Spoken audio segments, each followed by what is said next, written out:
Vous avez vu l'intérêt d'avoir sorti les vitres? Alors particulièrement sur cette vitre-là, c'est la... Je sais pas si on voit, hop. Le quart, c'est la 1, 2, 3. C'est la quatrième en partant de l'arrière. Cette vitre-là, spécifiquement, eh ben, il y a des sacrés points de rouille, quoi. Vous voyez, la rouille a bien attaqué, quoi. Donc heureusement, c'est pas perforant.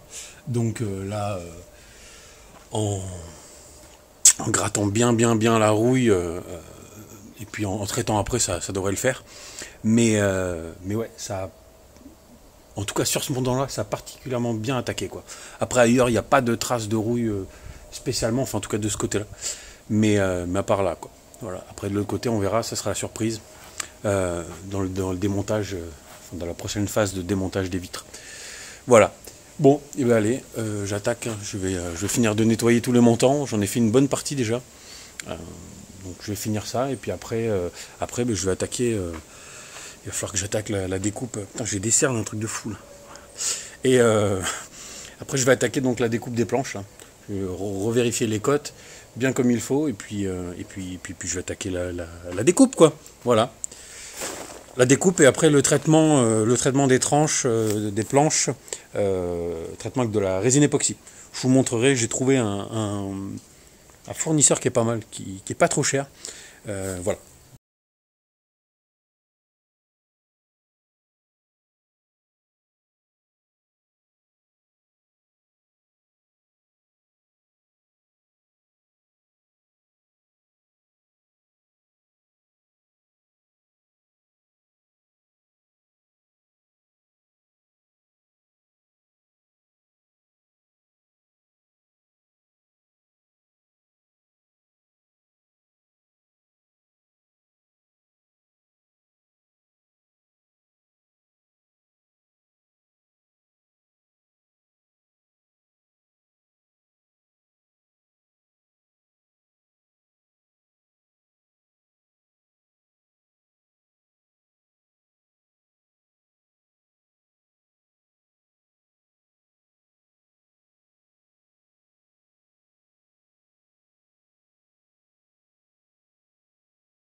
On se retrouve sur le toit du car.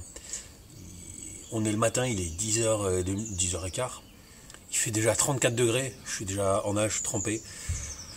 Je crois qu'aujourd'hui ça va être dur. Donc je suis sur le toit du car là. Parce que j'ai reçu les lanterneaux. Et c'est des lanterneaux en fait qui ont une aération permanente. Et je reviendrai. Dans la prochaine vidéo, je reviendrai au moment de l'installation des lanterneaux, je vous expliquerai pourquoi il faut une aération permanente.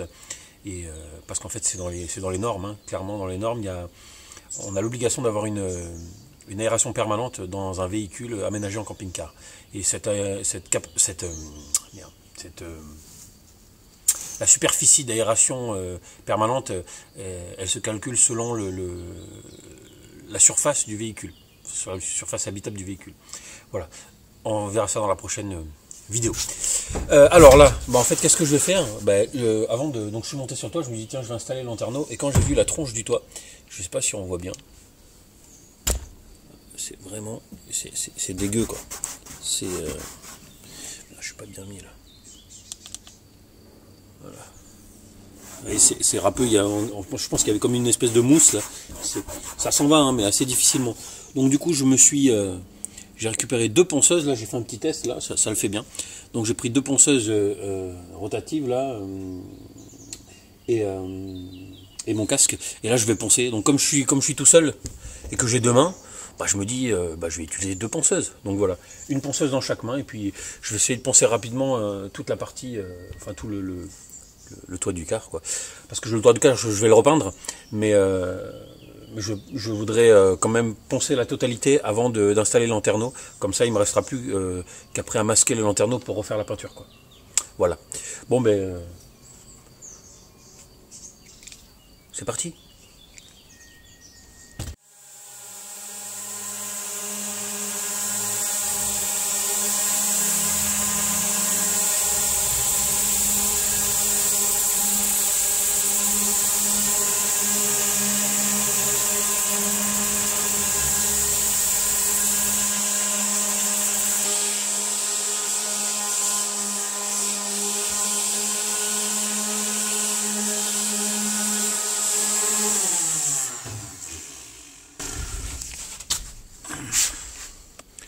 Tiens, en ponçant, là, je viens de m'apercevoir d'un truc.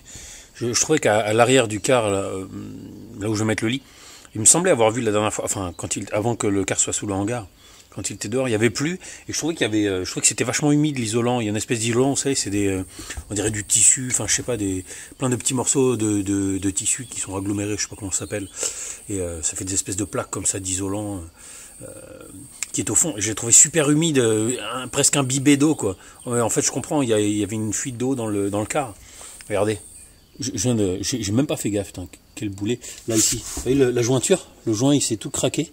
Je sais pas si on voit dans la caméra, mais voilà, c'est craqué. Je suis sûr qu'il y a une infiltration d'eau par là. Voilà. Donc, voilà l'intérêt de monter sur le car. Ici, non, ici, ça a l'air d'être bon. La petite tête un peu. Tu vois, il faudra que je refasse les joints parce que voilà, un car pas étanche, ça fait chier, quoi. Voilà. Bon. Bah, ça avance tranquille. Finalement, j'utilise pas les deux ponceuses. Hein. C'est trop galère. Il y en a une en plus, elle est pourrie. Enfin, c'est des outils de merde. Hein, donc, voilà. C'est des ponceuses que j'avais avant, que j'avais acheté il y a des années pour faire des bricoles. C'est vrai que là, un conseil quand vous lancez dans un projet comme ça, si vous refaites un car, comme il y a du boulot, notamment au niveau du ponçage, putain, achetez une bande ponceuse, quoi. C'est des merdes, là, c'est les premiers prix de Brico Dépôt, là, c'est Energizer, je sais pas quoi, et ça sans marque, quoi. Voilà. Alors celle-là, putain, je crois qu'elle est morte en plus. Je crois que oh, putain, elle est brûlante. Enfin, c'est des merdes, quoi. À mon avis, je vais en acheter une, quoi. Prévoyez ça dans le budget, parce que la ponceuse, étant donné que je vais repeindre aussi entièrement le car, là c'est le dessus, le toit je m'en fous, mais ce que c'est juste penser pour que ça accroche bien, pour enlever l'espèce de mousse séchée. Je vais bien penser, après je repeindrai voilà, à l'arrache, hein. Je vais pas fermer, je vais prendre le pistolet, je vais peindre, je vais faire 2-3 couches, histoire que ce soit bien épais, et puis basta, je vais poser mes lanterneaux, mes panneaux solaires, et puis voilà. Par contre le car, je referai une peinture complète du car, sauf du toit. Là je vais prendre une bonne ponceuse, quoi, parce que s'il y a de la surface, il faudrait presque une ponceuse automatique, vous savez, genre comme les robots aspirateurs. Ce serait pas mal, mais qui poncent. Bon voilà, allez, trêve de conneries là, je continue le ponçage.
Bon, la luminosité doit être pourrie, mais il est 21h26.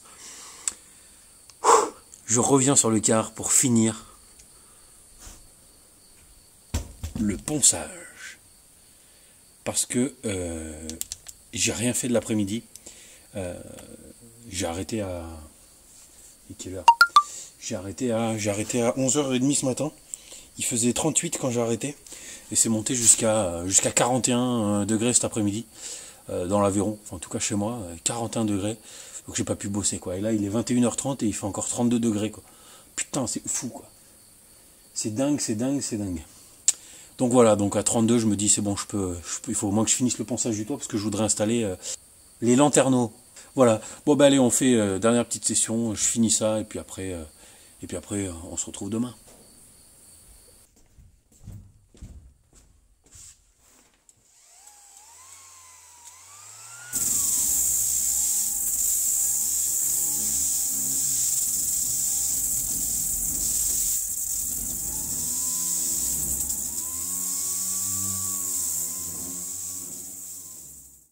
Bon, voici une nouvelle journée qui commence. Bon, je suis allé au car tout à l'heure, ce matin. C'est même pas la peine, il fait déjà trop chaud. Il est 10h du matin, on grille. Donc aujourd'hui, il n'y aura pas de travaux sur le car. Enfin, en tout cas, pas ce matin, pas aujourd'hui dans la journée. Peut-être ce soir, j'y retournerai. Du coup, j'ai dit, tiens, je vais vous présenter un peu le lanterneau et puis surtout vous expliquer un peu les normes par rapport aux aérations permanentes qui sont obligatoires si vous transformez un véhicule donc en camping-car, que ce soit un fourgon, un car, un bus, ce que vous voulez, et la norme de l'aération elle est obligatoire et elle est vérifiée. Voilà. En fait, pourquoi ils obligent à avoir une aération permanente, c'est simplement pour la sécurité. Par exemple, si vous avez une fuite ou un taux de monoxyde de carbone trop important, il faut qu'il y ait un flux d'air naturel qui ait lieu dans le camping-car. C'est-à-dire qu'il faut avoir des entrées d'air basses, c'est-à-dire il faut avoir des grilles d'aération, par exemple, à moins de 10 cm du sol, donc au niveau des portes ou au niveau du mur, enfin du mur, du côté donc du camping-car, voilà. Et vous devez avoir des aérations hautes. Voilà, alors ça peut être soit sous forme de lanterneau, c'est l'idéal, soit des grilles d'aération qui doivent être à 1,80 m du sol minimum et qui sont positionnés donc sur les parois en hauteur, le plus haut possible en fait. Voilà. Et comme ça vous avez un flux naturel d'air qui circule. Pour moi en fait il faut savoir que la superficie, enfin la surface de la grille d'aération, en fait, elle se calcule par rapport à la surface habitable du véhicule. Voilà. Regardez, je vais vous montrer. Alors, je ne sais pas si vous allez voir avec la feuille, sinon je vais vous mettre l'image, vous allez voir l'image. Donc là, comme vous voyez, selon la surface habitable, on voit que les ventilations hautes et les ventilations basses sont différentes au niveau de la surface. Alors, donc moi, dans ce tableau-là, moi je regarde à plus de 20 mètres carrés, puisqu'un car ça fait 12 mètres de long par 2,55 m, donc on est à peu près à 30 mètres carrés. Donc c'est plus de 20 mètres carrés. Donc plus de 20 mètres carrés, il faut une ventilation haute, donc une ouverture, une aération haute de 200 cm carrés et une ventilation basse de 50 cm carrés. Alors, concrètement, à quoi ça correspond? Par exemple, il faut savoir qu'une grille de 10 cm par 10 cm, ça représente 25 cm carrés. Voilà. Et par exemple, une grille d'aération de 16,5 cm par 16,5 cm, ça représente en moyenne 90 cm carrés d'aération. Voilà. Donc, par rapport à ça, il faut calculer. De toute façon, quand vous achetez du matériel ou des lanterneaux ou des grilles, vous devez avoir dessus l'indication qui vous indique quelle surface de ventilation permet cet accessoire-là. Bref, pour revenir donc à nos moutons, donc moi il me faut 200 cm² pour la ventilation haute et 50 cm² pour la ventilation basse. Donc hop, voilà. Donc moi j'ai fait le choix pour la ventilation haute, c'est d'utiliser des lanterneaux. Pourquoi? Parce que oui, j'ai oublié de vous dire. là, pour moi, c'est 200 cm² de ventilation haute. Si j'utilise des lanterneaux, si vous n'utilisez pas des lanterneaux, donc l'aération ne se fait pas par le toit, mais se fait par des grilles latérales, dans ce cas-là, il faut doubler la surface, c'est-à-dire, pour moi, 400 cm² d'ouverture. Pourquoi? J'en sais rien, c'est comme ça. Voilà. Donc l'idéal, c'est de passer par des lanterneaux, parce que comme ça, vous avez moins besoin de mettre de grilles, quoi, hein. Voilà. Je voulais absolument des lanterneaux avec comment ça s'appelle, un chapeau, enfin une coque transparente, pour que ça puisse faire des puits de jour dans le car. Parce que je vais, alors je sais pas encore si j'en mets 2 ou 3, mais bon, pour l'instant j'en ai commandé 2, je vais voir comment ça se passe. Mais voilà, ça va faire des puits de jour, donc ça apportera de la lumière, quoi, en plus de la ventilation et de l'ouverture. Voilà. Moi j'ai pris un modèle, hein, j'ai pris le modèle un des moins chers qu'on trouve transparent, c'est la marque Fiamma 20, j'ai commandé ça sur moncampingcar.com. D'ailleurs j'ai commandé j'ai commandé quand? Je crois que j'ai commandé le mardi, je l'ai reçu le mercredi, quoi. Donc super rapide. Voilà. Alors, comment il se présente en fait, hein, c'est tout simple, hein, c'est un lanterneau qui fait 40 par 40, comme ça, vous voyez, c'est transparent, je ne sais pas si on voit bien à travers, il y a le papier dedans. Donc, vous avez une petite roue comme ça, donc il y a la moustiquaire intégrée, important. Vous avez une petite molette, en fait cette petite molette on la tourne simplement. On a le lanterneau qui s'ouvre.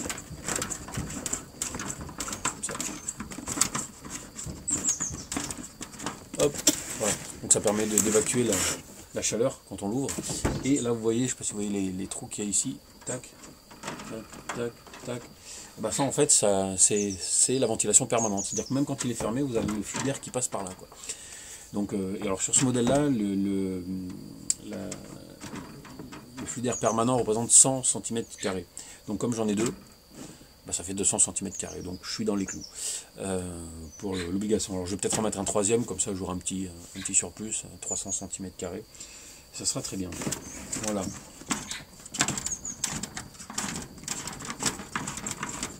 Bon, après c'est pas du super haut de gamme, hein, mais voilà, ça suffit largement pour ce que je vais en faire. Hop, dessous là, il y a cette partie là qui sort avec la grille. Et voilà, c'est cette partie là qu'on vient fixer. Donc il faut, sur ce modèle là, il faut percer un trou de 39 par 39 cm. Hop. Et là vous voyez, vous avez plusieurs rails. En fait il faut remplir chacun des rails. Chacun des rails là, il faut les remplir de colle PU, quoi. Enfin de Sika. Voilà. Je crois qu'on a fait le tour, hein. De toute façon ça je vais l'attaquer. C'est la vidéo de vendredi, donc la prochaine vidéo, vous verrez l'installation, donc le perçage, hein, de la tôle. Je vais calculer, il faut bien que je calcule où est-ce que je vais les mettre, parce que je vais avoir les panneaux solaires entre. Donc voilà, ça va être un peu il faut que je fasse tous les calculs ce week-end, et comme ça, la semaine prochaine, vous verrez donc le perçage, l'installation, les joints, la jointure, le jointage, je sais pas comment on dit, et voilà. Donc on fera ça la semaine prochaine. Je vais peindre aussi le toit dans la prochaine vidéo, vous verrez ça. Et puis voilà, hein. Et puis quoi dire de plus à part, je vous souhaite un très bon week-end et puis restez au frais, hein, parce que là ça tape. Allez, à bientôt, ciao.